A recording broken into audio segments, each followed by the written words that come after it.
जी sir, हमारे पास ये दिया हुआ है सवाल में, जैसे कि एक हमारे पास बेसिकली क्या है, तो वेज है जिसका कि मास है m, ठीक है,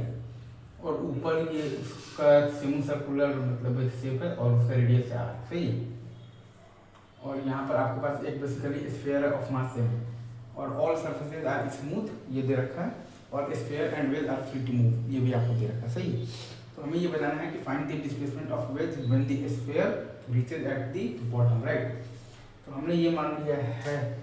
ये जो स्फीयर है ना सर, इसका हमने मान लिया है डिस्प्लेसमेंट माना है r+x माना है राइट में, राइट।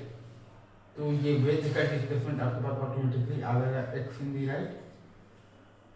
ठीक है। अब आप अगर ये पूरे सिस्टम को आप देखिएगा x डायरेक्शन में, तो आपके पास एफ नेट एक्सटर्नल बराबर 0 है, मतलब कि आपके पास ACM बराबर 0 है, मतलब कि आपके पास BCM बराबर कॉन्स्टेंट है, और चूंकि आपके पास BCM इनिशियल बराबर 0 है, मतलब कि BCM बराबर आपके पास 0 कॉन्स्टेंट है, राइट। मतलब कि आपके पास XCM बराबर कॉन्स्टेंट है, मतलब कि आपके पास डेल्टा XCM बराबर 0 है, मतलब कि आपके पास m1 डेल्टा x1 और प्लस m2 डेल्टा x2 का वैल्यू 0 है। अगर मैं फिर से बोलूँ, अगर आप ये पूरे सिस्टम को x डायरेक्शन में देखिएगा तो आपके पास एफ नेट एक्सटर्नल बराबर 0 है, मतलब कि आपके पास ACM बराबर 0 है, मतलब कि आपके पास BCM बराबर कॉन्स्टेंट है,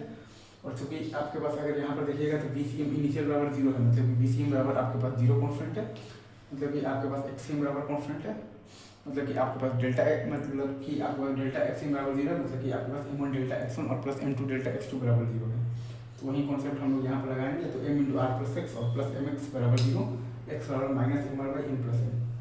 वही कॉन्सेप्ट यहाँ पर लगाए हैं। तो हमारे पास आया है मतलब basically m into are plus x और प्लस mx बराबर 0, तो x बराबर आया है हमारे पास minus mr by m plus m। तो m का डिस्प्लेसमेंट है mr by m plus m इधर, और m का डिस्प्लेसमेंट है mr by m plus m इधर। आगे मैं फिर से बोलूँ, m का डिस्प्लेसमेंट मतलब जो डिस्प्लेसमेंट है mr by m plus m इधर, और ये m का डिस्प्लेसमेंट है mr by m plus m इधर। इजी,